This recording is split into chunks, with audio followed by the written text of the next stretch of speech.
Yo, what is up, everybody? It is night 5 of DmDu Takeover of Shooting the Shit Uncensored. I am your host, the bald, the beard, the beautiful Piers Austin, and tonight I am joined by a very special guest. They are Erin Dick, and Erin is the Community Engagement Manager for DmDu and one of the senior management team members of this business. And as everyone's seen me say all of this week, DmDu Deathmatch Downunder is the company that's really just hit the ground running, blazing. It's got the whole world's eyes on it. I've got friends in the US that are huge deathmatch fans, huge indie fans, and they're messaging me, after every show saying like Deathmatch Down Under is on the level of anything that they're seeing over in the United States. And that speaks wonders for the product that DmDu are putting out, but also that the people involved in the organization and the community they're really trying to build with it as well. So, guys, I do want to just take a quick moment, a quick pause, a quick second just to thank some of those sponsors that help keep the lights on up in this place. Now, first up is A-Rock Designs. You all hear me raving about A-Rock Designs, how fantastic, how amazing, how great they are. But guys, seriously, they made me my custom CM Punk tumbler. And this thing is an absolute beast. Like, seriously, I can fill this full of water. It stays cold the whole time I'm doing a show. Or, it's getting into the winter months. I put some coffee in there, keeps me going, and keeps it hot. So, guys, check out A-Rock Designs on Facebook, Instagram, Twitter, wherever you have social media, or arockdesigns.com. They're based out of Georgia in the United States, but ship anywhere in the world. Next up, guys, is Signal Studios. Again, Signal Studios is that place that you want to go. If you're a musician, you're in Sydney, you need a place to rehearse, a place to write, a place to record, a place to get your shit mastered. There's no finer place than Signal Studios, ladies and gentlemen.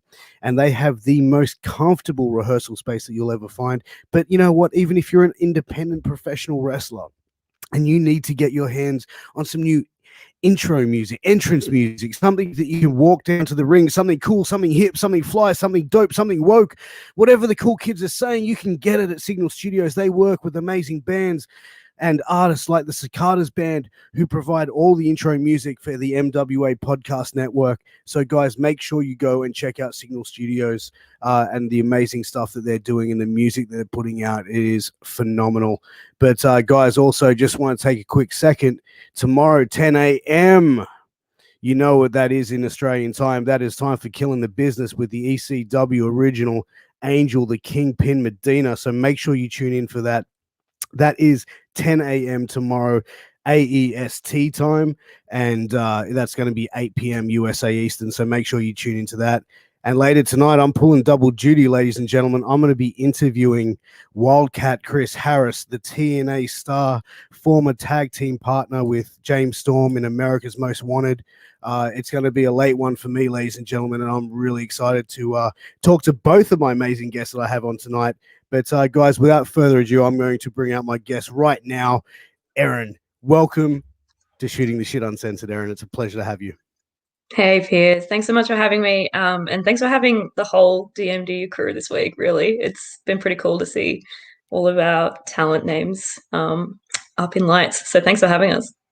It's been an absolute pleasure, and every person I've spoken to involved with DmDu has just been an absolutely amazing human being, and their stories have been different, unique, and everyone has that same goal, that same mentality to make DmDu obviously the biggest company that they can make it, and also make sure that people have a very close-knit community and a safe place in wrestling for fans and performers alike. Yeah, it's really cool to see that that's a real thing that we've been able to create. Hi, Jake. Yeah, I think that I feel really lucky and privileged to be in the spot that I am in. And even though it's like in the title, community engagement, like the work that I do is completely bolstered by the community that I am in and the people around me. Yeah, it's definitely a community effort and a group effort that's got us to where we are.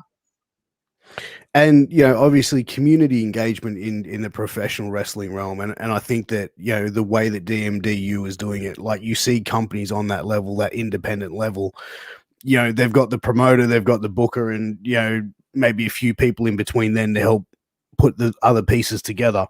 But as far as community engagement, I don't know if that's been a major thing in independent wrestling before. Am I off the mark there? No, definitely not. Like, I mean, my background is really in community spaces and community radio specifically. I work for a community media organization here in Melbourne. And those were kind of the key skills that I had to offer when it came to bringing DmDu to life. And like off the bat, I have to say that I've been mentored, inspired, driven by Justine Collar, who helped establish Underworld down here as well, and is doing a bit of work with Riptide over in the UK now, or prior to COVID. So, like, yeah, her role revolves around community engagement in her shoot work and in her wrestling work. So yeah, I've just been hugely inspired by what she offers to the industry, and trying to leave my mark as well in a similar sense and offer the skills that I've picked up along the way through my real work. This is definitely real work. It doesn't feel real sometimes, but it is. It's like so rewarding and so practical for me in the scheme of everything that I do and the purpose I think that I have. It just makes sense. And like, obviously, you know, with your background and what you bring into Deathmatch Down Under, what was it that you wanted to achieve? What were some of your goals for the organization as far as, you know, community engagement? Yeah, well, I mean, so I got brought into the team July last year. So the guys in the team who had already been working away and had already put on, you know, those like, or planned to put on a couple of shows, got away with that first one prior to like the first instance of COVID. I was brought on around July, and it kind of came right after the initial speaking out instances, the first like calls of the speaking out movement. And I think like just the opportunity presented itself at the perfect time because I took that really personally, I think, and like that movement obviously had a huge impact and still has a huge impact on our industry. But it really shook me. And I was like, what do I do? Like, and this is how I am, I think, with most things really, is just like, how do I make a difference?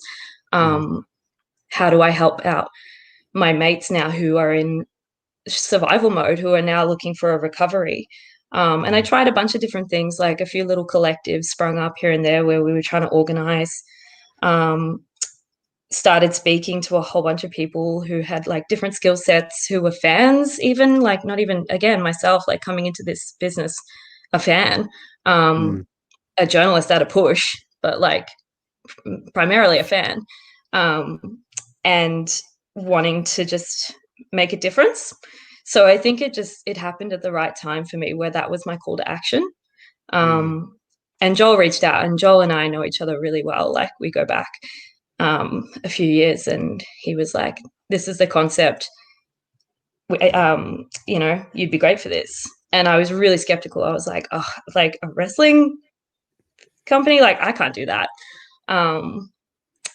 That's never something I saw for myself ever, even like having helped out on Underworld shows with Justine, or like floated around MCW, work merch and stuff like that. So it was just never something that I saw for myself. But now that I'm here, like, would not change anything. It's so cool. Yeah. Oh, absolutely. And you know, the team itself there as well, it just seems like after, you know, I've spoken to Joel, I've spoken to Jay, and speaking to you and speaking to Callan as well, that you guys all have that mindset of like, right, we all bring different skills, different subject matter expertise on different things, and you know what I mean, like you all come together, respect each other for the level and what you bring to the table, and then you're building something, obviously, you know, and doing something in the wrestling world which is really, you know, progressive in a lot of ways. You know, you mentioned the speaking out movement, which, you know, speaking out, it a lot of people came out from it, and just, you know, horrendous stories of bullying sexual abuse, threatening, and on physical and mental levels. And it's like it all comes down to bullying overall, I think. And I think people connected with it because I think everyone at some point has been bullied in their life or gone up against someone bigger than that. And I think it's in this day and age, for a speaking out movement to happen and for everything to come out, like change needed to happen. And no promotion has really done what you guys are doing as far as, what as far as the he, him, they, she, by having those labels, or not labels, but by letting people identify for who they want to be and having that, you're not seeing that on other wrestling shows. This is something different, and it's, I think, making other people attract to that. Yeah, I mean, with the pronouns and stuff in particular, it's like, how do we weave this into every facet of our product? The presentation, like, obviously it's got to start from like the operations, right? Like, and the way things work behind the scenes and how we organize. But like those aesthetic choices and those like presentation choices are also really deliberate. I think, like, for me, I kind of like, I mean, my story is not too different from everyone else who's a wrestling fan, right? Like, I grew up watching it as a kid, loved it, and then fell away from it for a bit because it wasn't the cool thing in school. And then rediscovered it again after high school. And I rediscovered it through queer community. Like, I just found this like intersection of queer people who were obsessed with pro wrestling, and I was like, oh, these are my people. Like, I found my community. And I think it just hurt so many of us to see that this community that had like given us homes, had made us feel safe, had given us friends and family, wasn't safe for so many people, and particularly people like us as well, fans, workers, everyone, because it is such a small industry. Like, there is no, I can't really say that there's a division between like how workers were affected and how fans were affected, because a lot of those stories have intersections and they overlap. Like, obviously I can never speak for talent as someone who's never trained, like, but I think just there's like so many overlaps in the experiences that we've all had, that it's systemic. Like, it's not in any way like a fluke or shocking that all of that information came out. But it was obviously, a matter of time, it was a matter of time, absolutely. But I think that time was also right for change. Like, and that's why. And it's not tokenistic of us to be like, well, we're going to capitalize on this change. These are things that we've all wanted for a long time. Like, I've wanted to push for the inclusion, because I've definitely been to wrestling shows where I haven't felt welcome or safe. I know that Jay's very passionate about creating safe spaces. I know that Joel has had some really horrible things happen to him in regard to racism in his career. So you pair that with like the Black Lives Matter movement last year, you pair that with speaking out. It was just like, there wasn't any room to come back and be like, yeah, we're just going to do it the old way. That it just doesn't work. Like, that would never have checked out. 100%. And in pardon me, and in this day and age as well, it's just, and it just comes down to just treat people the way you want to be treated. And I think Jay said it best the other night. Just, it's not that hard. Just be cool. Just turn up, enjoy wrestling. Just don't be a dick to people. And it's like, it's that simple. And I think that for years, with wrestling, and I think you look at it from training aspects as well. Like, people were saying they got bullied during training, and it's like, I think that can be somewhat, and back in the day, it used to be somewhat of a fine line of someone pushing you and then someone bullying you. But I think that sometimes it depends in that situation if the person is willing to be able to be spoken to like that and see what that trainer is trying to do, but other people might not take it as that. And I think that that's how people that have that mentality need to look at it. They need to understand who they're speaking to, and that how they speak to people may not be everyone's going to be receptive to it. And with everything else that's come out, with speaking out, it's just shown that a lot of aggressive people have been involved in the wrestling business, and a lot of people that weren't even expected as well to be pointed out, is just, you know, goes to show how deep this cut the wrestling world. Yeah, for sure. I mean, hopefully things are changing. I mean, obviously we're seeing, like, I think there's a few instances where things are like looking to be returning to the old. We're seeing that locally, we're seeing that internationally, where it's like we're seeing individuals creeping back in, or we're seeing sort of systems returning like to default. And the only thing I think we can do from here is just stay vigilant, as promoters, as like, regardless of where you fall in the industry, whether you're a fan, whether you're behind the curtain, like, you just stay vigilant, look out for each other, and don't stand for any more bullshit, because like the time for that's over. There's no space for that going forward. Yeah, 100%. It, you know, quite simply, it's, you guys aren't going to tolerate it. And one of the things we spoke about with Jay was the rules that you guys put out, you know, before your first show. And it was like, you know, this is what our expectations that how you'll behave. And the way I read it was just turn up, be cool, enjoy the wrestling, cheer who you like, boo who you don't like, don't insult people, don't be a dickhead, and just enjoy your evening. So it wasn't War and Peace. It's pretty simple, right? Like, yeah, it is pretty simple. But I do think, like, from a fan point of view, it can be so easy to get carried away in the heat of it and like try to put yourself over. yeah. But I think just like something really positive that I've seen at our shows already is that like fans are really good at like collectively setting the tone.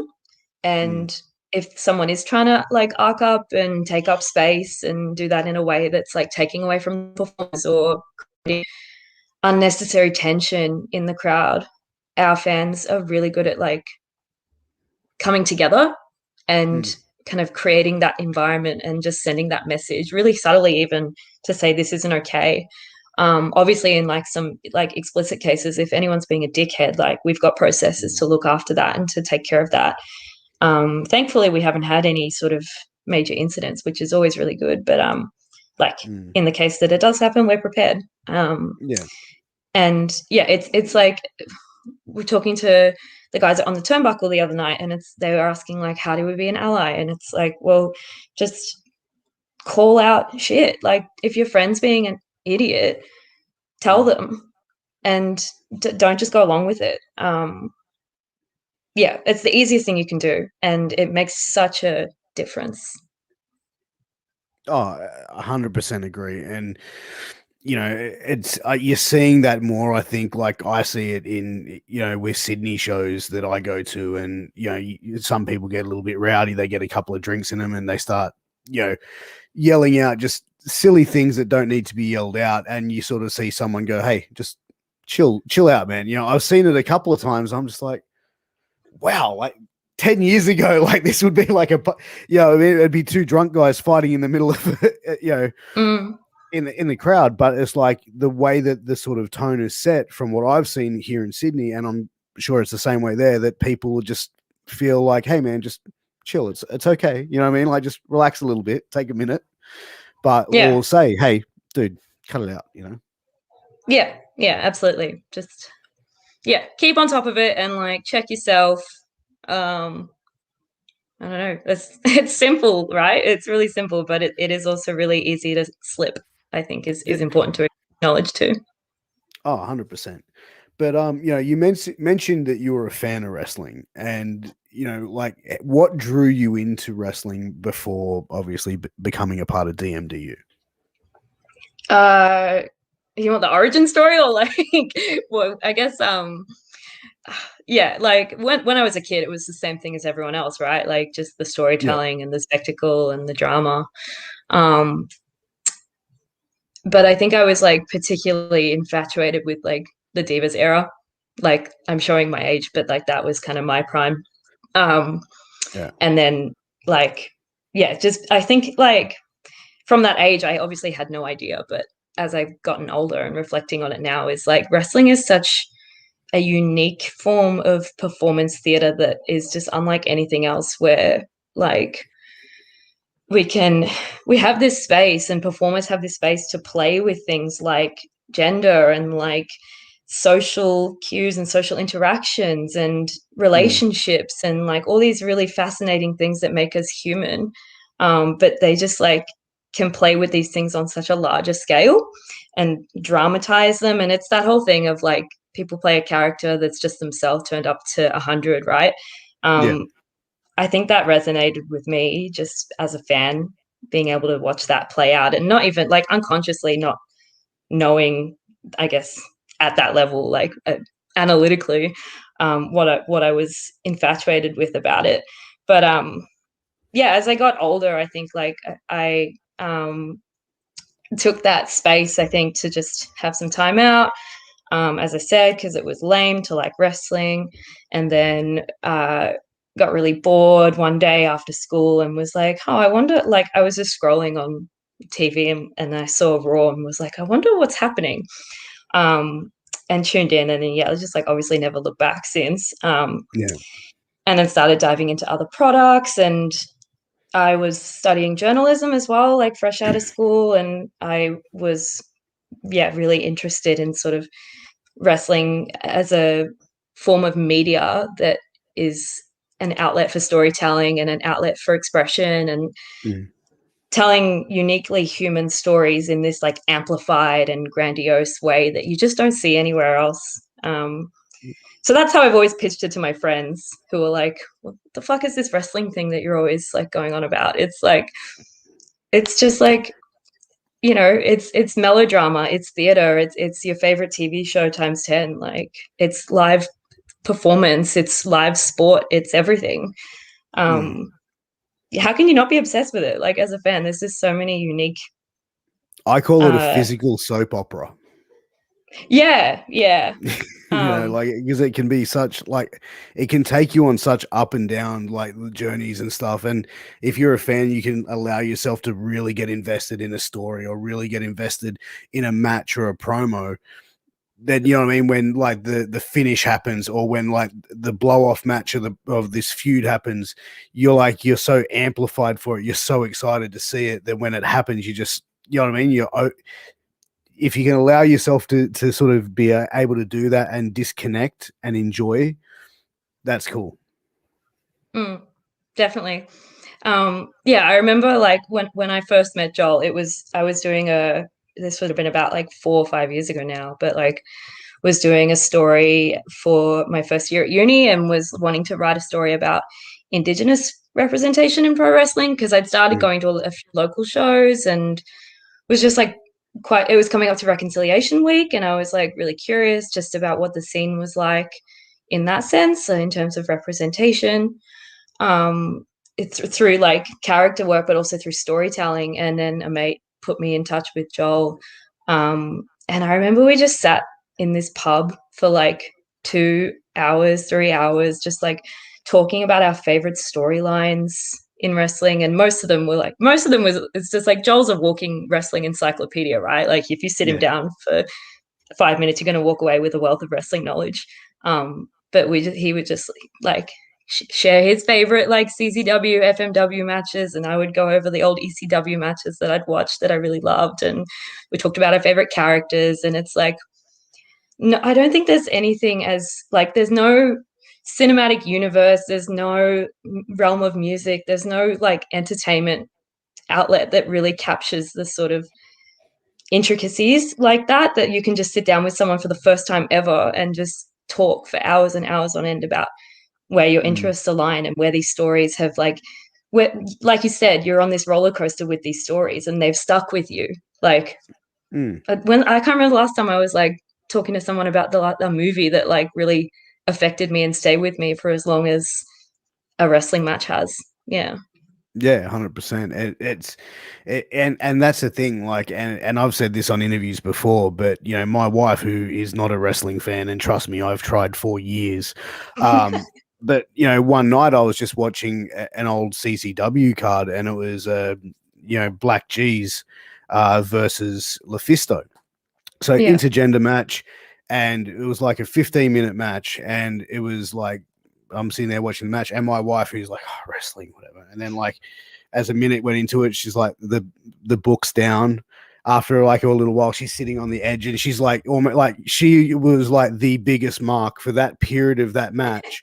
Because she just got so invested because she saw Lufisto as this underdog going against this man, and how dare this man hit this woman. And she's like hook, line, and sinker, like marking the fuck out over this whole story. And like when I think Lufisto won, or when she lost or something like that, she was like, oh, she's got to come back and beat him. Are they going to fight again soon? I'm like, this is like 13 years ago.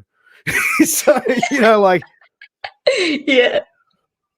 But that's the thing, like it can get someone who isn't even a fan if they give it that moment and they're in front of it and they can just invest that minute and see something in it. You know, it can get them every time. Yeah, for sure. I always think about that scene in Glow where they're explaining what wrestling is. It's like, I can't remember which episode it is now, but yeah, it's like it finally clicks with that. What was her, Liberty Bell was the character name. I can't remember the actress name now, but yeah, it just clicks, and she's like, oh, I get this. And then from that minute on, she's just like in on it. Yeah, I love watching that moment. I've definitely converted. I've got a handful probably of people that I have converted in my journey. And just, that moment where it clicks for them, there's nothing better. Yeah, I actually took a friend to a Sydney show, and again, not someone who was against the business, just someone who just didn't watch it. You know, just wasn't either there. And he was like, yeah, I'll come to this show with you. And the whole show, like from bell to bell, he was just like, whoo, like what? Like just marking out. And the way home, he's like, bro, like what the fuck was that? Like he was just blown away. And I'm just like, you know, but now it's like, you know, he's a fan, you know, and it's like, yeah, I fucking converted one. Yeah, I did that. I did that to that poor person. Yeah. You know, I've even converted my mother, who hated wrestling, and now she's like, oh, you know that. Yeah, she watches. She's like, why is this Roman Reigns? Like, why is he so mean? I'm like, I don't know. I don't watch that shit. I'm still working on that. My parents aren't big fans, but so I'm originally from Scotland, immigrated here when I was 4 or 5. So my parents both grew up with like the UK wrestling on 80s TV in prime time. So my dad, whenever I bring it up, he's always like, oh, is Big Daddy and Haystacks fighting? And I'm like, no, Dad, I think they're gone. Like, I think they're done. But yeah, that's like his point of reference. And they both came to our first DmDu show. And my mom is like, they're both pretty into like boxing and stuff. So they were like, okay, we'll give this a chance, even though they knew exactly what they were in for, because I've subjected them to wrestling 1,000 times on TV, where they've both just gone, this is shit. Like, but yeah, I think that they came along and they gave it a shot, and I kept looking over and Mum was marking out. She was like, oh, this is insane. Particularly the death matches, which was really unexpected. Like she was up on her feet and like picked up a bit of glass at the end. Before? Nah. Had she, like, you'd never shown her a death match before, and that was her first? Oh, wow. Yeah, that 100 light tubes match. Yeah, that really got her. She like took home a piece of glass from one of the tubes and was like that. Whereas I looked over at my dad during that match, and he was just like he's like hiding his eyes and ducking and weaving. Like he did not have a great time. But yeah, it was really nice to have them there and just have that bit of support as well, I think. That is awesome. And your mum's become a mark, so that's even better. So well, I can't get her to come to another show. I think it was a once and done, but like hopefully she comes back sometime. That'd be nice. Oh, absolutely. You know, I think from what you told me how much she enjoyed it, I think she'll probably definitely go back for another show. But you know, as far as, you know, when Deathmatch Wrestling, how did you get introduced to that, like as a fan? Like was it just through, because you mentioned you went from like started with like obviously the main products with WWE and then started branching out. How did you find Deathmatch Wrestling? I guess like two sort of three kind of ways, but are all sort of convoluted and led to today. The first, like the main sort of like trajectory changing moment was meeting Joel. Like that set me on my path to, like, you know, I left that night with a list of matches that I had to go home and watch, right? he does that. Do He's you really good remember at any match playlisting. in particular? Oh God. Um, I think there was definitely a couple of like tournament of death matches in there. Like I want to Oh, say like tournament of maybe like 15, I want to say, but I'm not mhm. like, yeah, I don't remember off the top of my head. I'll have to like dig up some lists and see exactly if there was any, but I remember like we talked about old school stuff too, like things that I hadn't even seen, like Cactus Jack and um, the barbed wire, no rope barbed wire match with Mick Foley as well, like that, and Terry Funk, like that was Mm, that match is just like so pivotal, I think, in so many people's journeys to discovering deathmatch wrestling, from a Western point of view, especially because it is that mm, sort of like once you're in the Japanese market, like that's it, you're in. Um, mm. but I think it took me a little while to get there. Like I went back and watched ECW when I was a bit older, but like my intro to ECW was like the reboot. That's when I was like Like 2010, like yeah.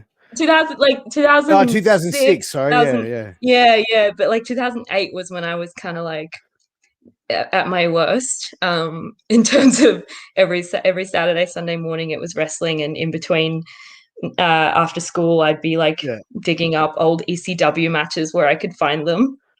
yeah. um but yeah, like that was my entry into ECW around then. So Wow, um that was never ECW, but you yeah. mentioned ECW and death matches. They had quite a few no rope barbed wire death matches. They had Taipei death matches, barbed wire.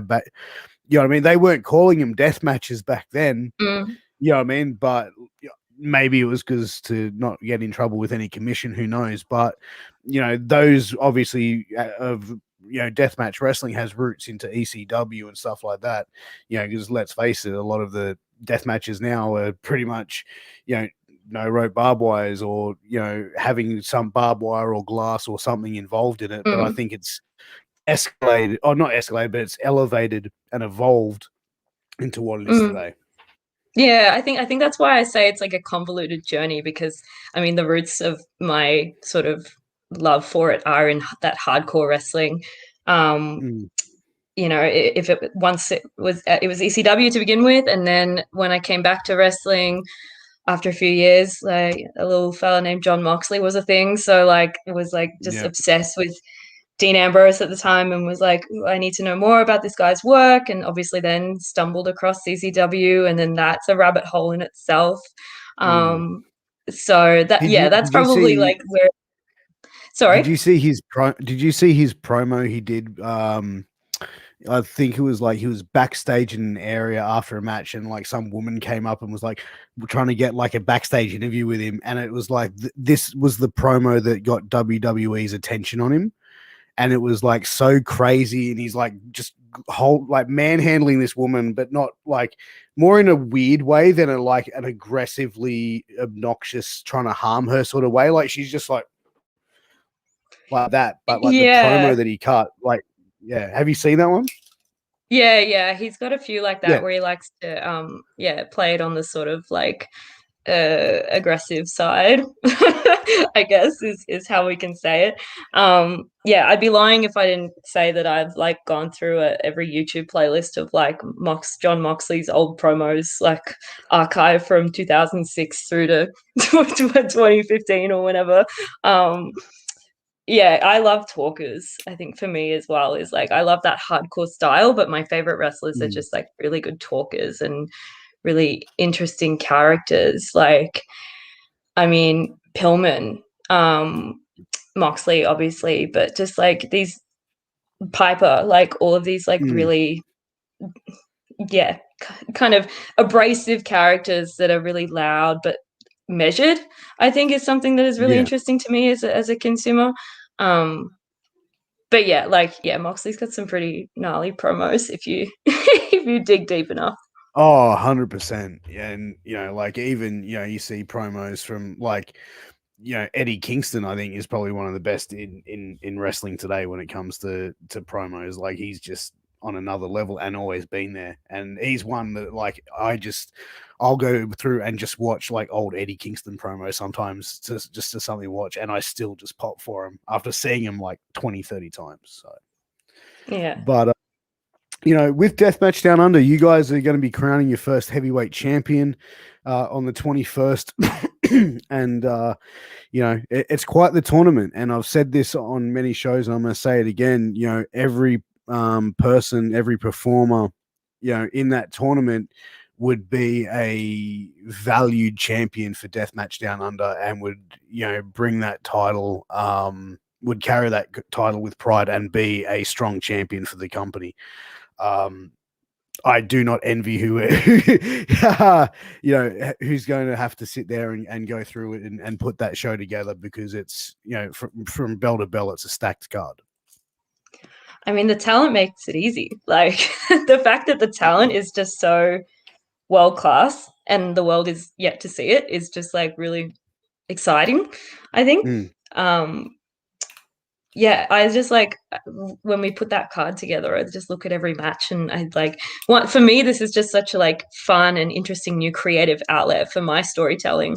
But like it was easy because we just looked at this and then see the potential in each of these individual wrestlers.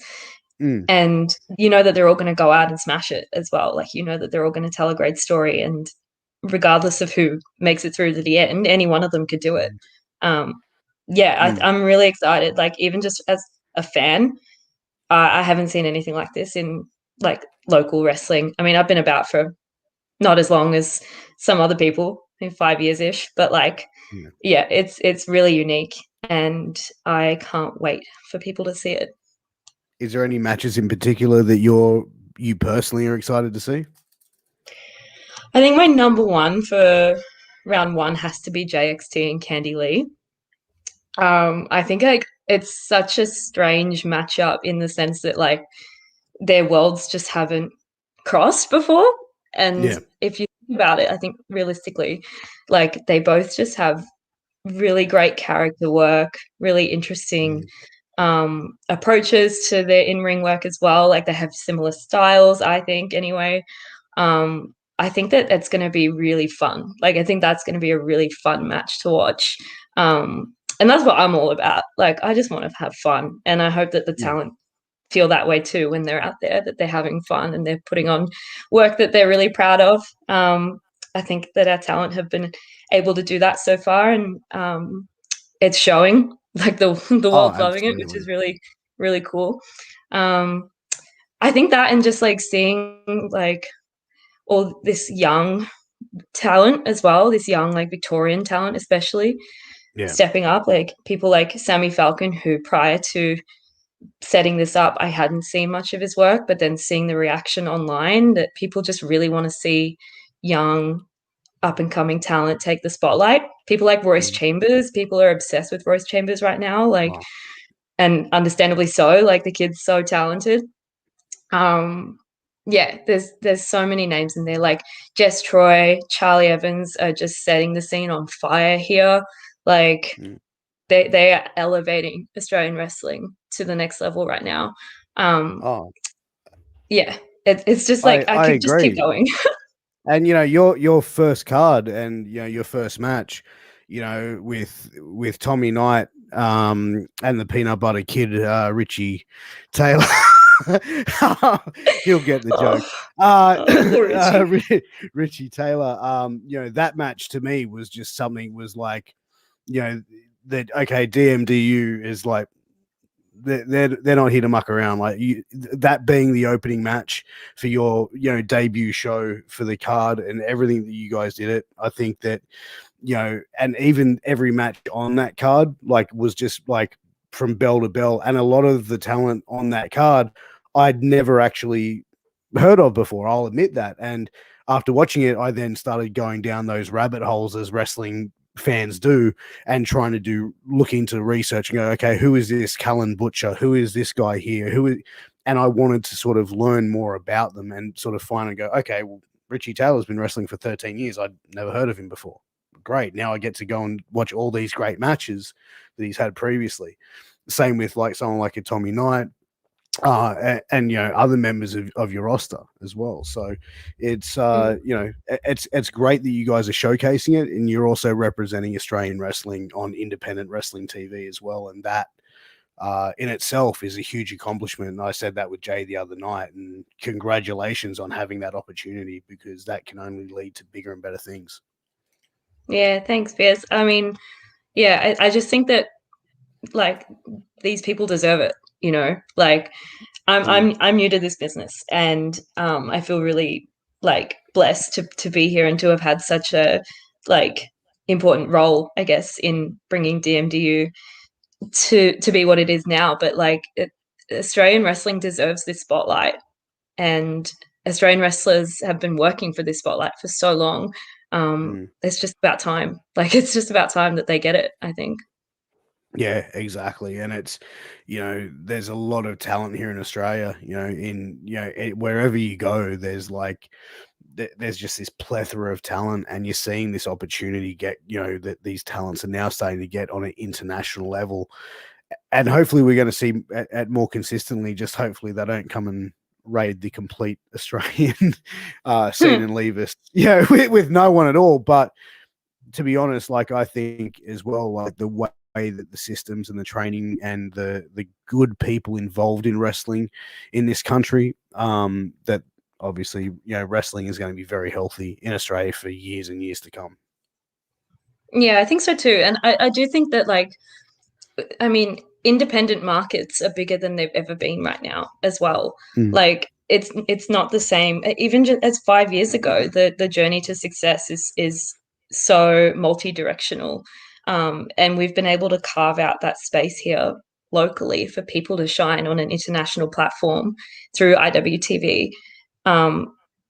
From their homes, like we can celebrate local training schools. Like I always think about the Relentless School and the things that they've done for some talent down here, and how much of an impact that they've had on the industry just in the last few years, like training people up and giving people, new wrestlers, the confidence, I think, to step out and do their best. Like we have all the resources, we have all the facilities here, and now it's like the world's coming to us. We don't have to go out there necessarily anymore. It's cool that we can, and I hope that we can. I hope some of our DmDu talent can travel the world when that becomes a thing again. But yeah, the world is watching us now, which is really exciting. Yeah, and again, something I said many times is, Australia is probably one of the only countries, if the only country, that is having, crowds at events and sporting events and gigs and wrestling shows. And, to see live wrestling in front of like a sellout crowd, where you used to seeing no crowds at all, seeing that fan interaction from a viewer watching on TV at home, it's real wrestling. You know what I mean? Like it's that feeling of real wrestling. You know what I mean? With the no crowd, it's hard to watch at times. Yeah, yeah, it's all in the crowd. Like, yeah, I don't envy the state of the rest of the world. I think we're pretty lucky to be in the spot that we are, and it was lightning in a bottle. I think for us, that first show straight out of COVID and a whole new promotion. Hopefully we can just like keep that momentum, and keep the passion alive. Straight out of COVID, that would have been a really cool name for a wrestling show, I reckon. Yeah. I don't know if maybe not. Sure. Not sure. No, I'm just like I'm going through my brain. I don't book wrestling shows, and it's probably a good thing about that. Yeah. Look, we've got enough dumb names in the canon here at DmDu that like we don't need any COVID puns or COVID jokes. We've got some stupid names lined up. Yeah, well, I'm looking forward to it. But guys, we are going to end with the show with that 60 seconds with Piers game. Erin's been briefed, or should I say warned, about how this works. But Erin, let me know when you're ready and we can get this game going. Cool, let's do it. Snapchat or TikTok? TikTok. Name a gross meal combo you like that no one else does. Chips and curry sauce. Ooh. In 5 minutes, you're being shipped to outer space. What two personal belongings do you take with you? I've just got dogs and peanut butter in my head, but I won't be saying that. Gosh, my phone and my heat pack. The last my show little you wheat bag. The last show you recorded or downloaded, Like as in a TV show or movie. or a movie. God, RuPaul's Drag Race Down Under. Instagram or Twitter? Oh, Instagram. Favorite wrestling referee? Jay Stevens. If you came with a warning label, what would it be? Oh, very emotional. Time. That's done. I like how honest you were with your answers, though. But when you said all you thought about was dogs and peanut butter, I almost lost control after that one as well. So in 2 nights in a row, that would have happened. But Erin, look, I just wanted to say thank you so much for coming on. It's been an absolute pleasure talking to you, and I really appreciate you giving up your time to come on and speak with me tonight. Looking at Deathmatch Down Under coming up, I think you guys are going to put on a couple of amazing shows on the 21st and 22nd, and I just want to wish you guys the best of luck. I'm really grateful to have had the opportunity to speak with a lot of you guys from Deathmatch Down Under. You guys are a class act, and anyone from Deathmatch Down Under is welcome on this show or welcome to return on the show at any time. Thanks, Piers. That means the world. Thank you for giving up your entire week for us. Hopefully we can do it again sometime, hey? Absolutely. I might end up getting divorced, but we'll give it a go. But anyway, guys, make sure that you tune in tonight, 1 a.m. Australian Eastern Standard Time. That is 11 a.m. USA Eastern Time. I am going to be sitting down with the Wildcat Chris Harris, former TNA tag team wrestler in America's Most Wanted, with tag team partner Cowboy James Storm. So make sure you tune in for that one. I'm going to make sure I load up on coffee. Make sure you tune in for Angel's show tomorrow, Killing the Business at 10 a.m. Australian time. Once again, Erin, thank you so much for your time. And guys, thank you for tuning in, and we'll see you in a few hours. But until then, peace.